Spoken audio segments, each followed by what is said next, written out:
2-row versus 6-row barley. Moonshine Life Recipes. By Victor Saw. I was sitting in the shade enjoying the lovely Belgian ale on tap when someone asked me what I thought about 2-row barley.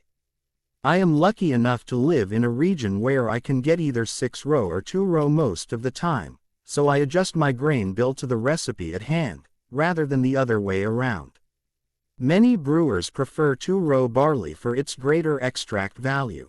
On examination that's interesting, since the difference is 1 to 2%, hardly noticeable at the homebrewer level. I generally prefer 2-row, but I'm not sure I could quantify why, since both types appear in many of my favorite beers. Maybe we all think 2-row is just more chic. 2-row or 6-row? It's a very American question. Most of the rest of the world uses 6-row barley only for livestock feed, not for beer. I thought 6-row barley had been bred especially to increase output, but it turns out to be a naturally occurring result of a pair of mutations, one dominant and one recessive. Both 2-row and 6-row barley have been around for a long, long time.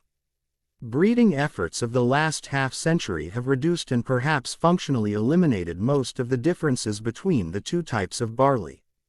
Economies of scale at big breweries make many of their differences moot.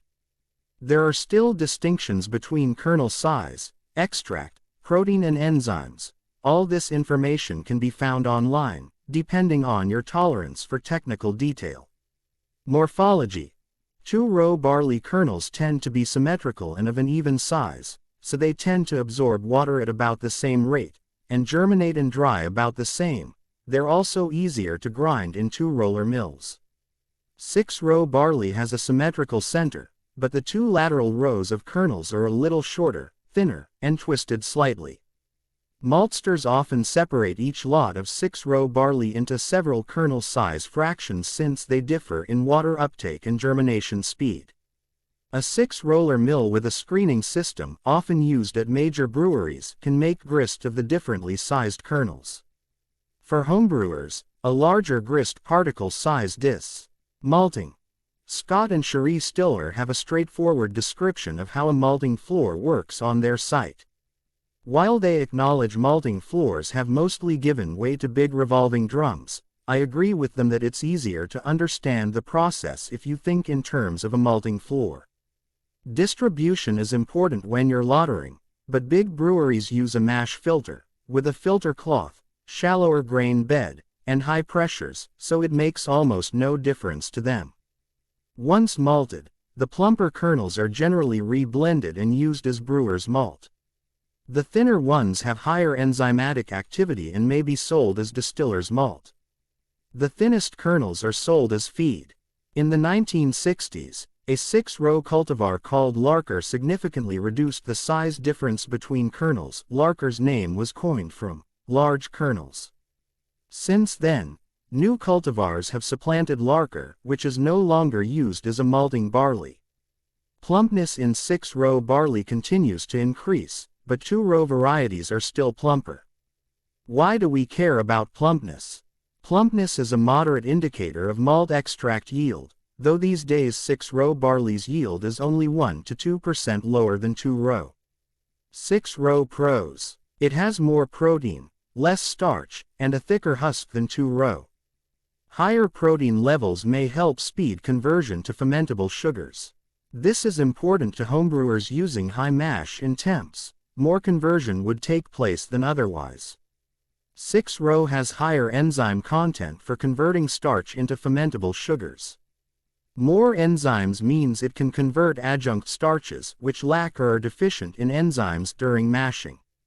Offset this with more, less expensive, adjunct grain use, and you know why so many large breweries use 6-row. 6-row is less expensive per pound, and allows further cost cutting through the higher use of inexpensive adjuncts to offset the high protein levels. Supplementing 2-row malt with some 6-row malt might increase extraction, conversion time, and fermentability, particularly if you have a high percentage of adjuncts.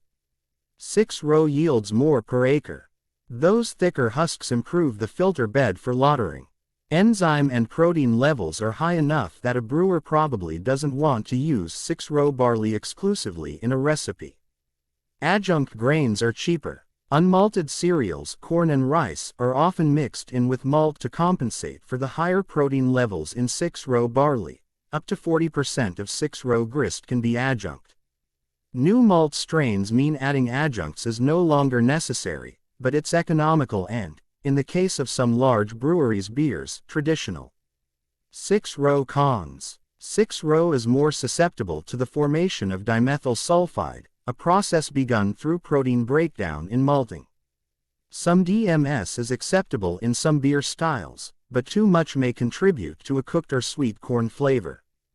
Higher protein content can result in more break material during wort boiling and cooling, which can cause protein haze.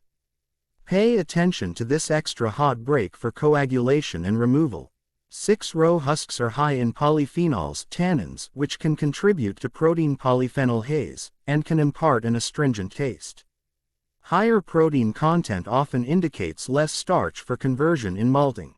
6-row malting barley contains from 12–13.5% protein, whereas 2-row has 11 to 13%.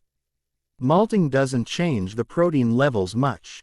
High protein levels can lengthen steeping time in the malting process, which causes erratic germination, particularly if low and high protein barleys are mixed to meet protein limits for malt.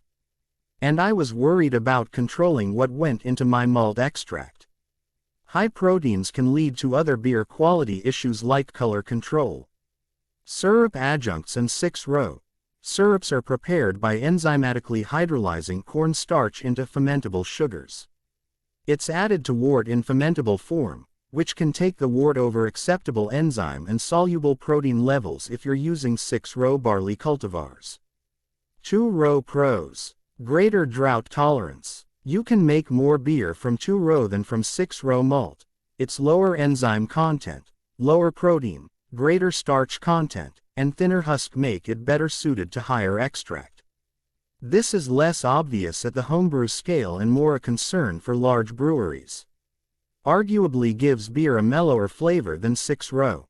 2-row cons. The lower diastatic enzymatic power of 2-row becomes an issue when a large proportion of unmalted adjunct grain is used. 2-row tends to be more expensive per pound. Big breweries generally use far more adjunct grain than they strictly need. Large amounts of adjuncts tend to have little body and less maltiness. Resources. I've given a brief overview of the differences between 2-row and 6-row barley. If you'd like to learn more, here are some references I found valuable. Brewer's Market Guide Online's Special Focus, Malt. The Brewer's Handbook is a great place to start. Enjoy. Moonshine Life Recipes.